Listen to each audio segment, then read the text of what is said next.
Hello YouTube, and welcome to the Feer 500. I am your host and commentator, Feer. The Feer 500 is a top-level 1v1 league of 8 players playing for a collective prize pool of $500. The league will consist of a single round robin of the 8 players, followed up by a single elimination playoff. Matches will be streamed live on my Twitch stream, and YouTube VODs will be uploaded with about a week delay. Now let's talk about the prize pool and the playoffs. Each player will win $5 for each win in league play that they get, but the big prizes will be given away in the playoffs. The playoff format should look familiar to any of you who are RLCS fans. It will work like the RLCS regionals, where the top 2 players will get a bye into the semifinals, with the bottom 2 players missing the playoffs entirely. If a player finishes in the bottom half of the league, meaning they either finish 7th or 8th, or they lost in the first round of the playoffs, they will receive no additional prize. Players who make it to the semis or end up finishing tied 3rd will win $60. And finally, the second place player gets $90, with the champion giving $150. Enough about the format, let's talk about the players and how they got here. 4 of the 8 players in the league did not have to play in the qualifiers and were instead invited. The first of which is Dreaz. Dreaz has a solid record on the stream, as well as having been highly rated on ladder for the entire time we have seen him play. He is a recently turned 14-year-old young gun looking to make his mark on the 1v1 scene. Although his resume isn't as good as the other players to auto-qualify, his readiness and availability to play on the stream in the weeks before the league has awarded him his automatic qualification. Next player to auto-qualify is Mile. Mile's experience on the stream is limited, but he has been peaking at the right time. His first match played on stream was a loss to Magic Bear months ago that he has since recovered from. He has losses only to extremely talented 1v1 players, but the majority of his auto-qualification was due to his extended stay at the top of the ranked ladder, where he is currently fighting to keep or take back the #1 spot in America. Next auto-qualification is Chronic, a player who barely needs any introduction and has been a prominent 1v1 player on the scene for an extended time now. While his 1v1 career is vast, he has played limited games with us.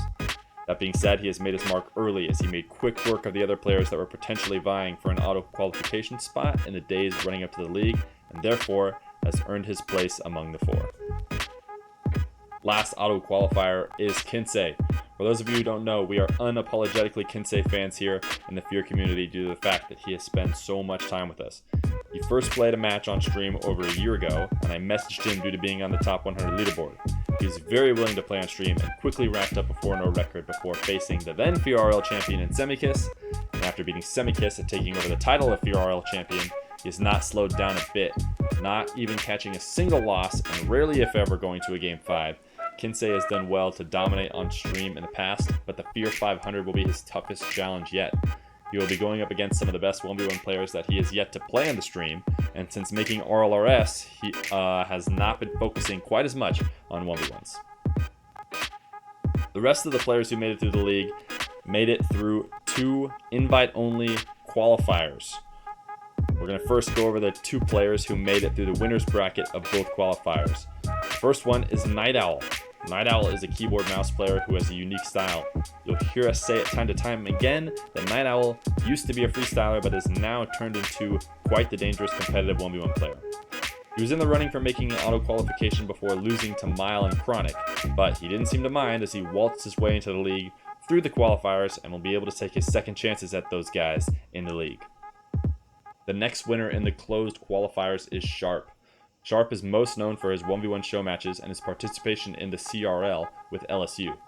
Sharp has played games on stream here and there for the better part of a year, and although his stream record is a bit of a wash, he has managed to stay highly ranked on ladder for an extended period of time and didn't drop a single game on his way to qualifying through the B qualifier. Our last 2 players to fill out the 7th and 8th spots are players who made it through the losers bracket of our 2 qualifiers. Our 7th player in the league is Robo. Robo is one of the top contributors in terms of games played on the stream coming up to the league, but is only 500 on the stream. He caught losses to Bobsto, Dreaz, and Kinseh.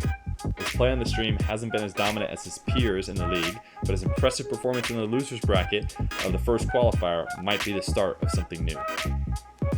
And the last player to qualify through the losers bracket of the second qualifier is Stealth. Stealth has absolutely no previous experience on stream before showing up to play in the Feer 500 qualifier, His abilities were vouched for by the other members of the community in order to be added to the invite list in the first place, and he proved himself worthy by qualifying for the last spot. We have yet to be able to see if he'll be able to hang with the rest of the players in the league. So that's it. Those are the rules. These are the players. Make sure to check out the channel again and potentially go follow me on Twitch, where the games will be played live on Tuesdays, Thursdays, and Sundays at 7 p.m. Pacific time. That's 9 Central, 10 Eastern. For the European viewers, I'm not sure what time it is for you guys. You'll be sleeping. I'm sorry. Watch the VODs the next day. All the important links for everything is going to be in this video description. But make sure, if you're watching these back on YouTube and you're not watching them live, those schedules will be up to date. Those standings will be up to date. You're going to see a little bit of spoilers if you click on those ahead of time.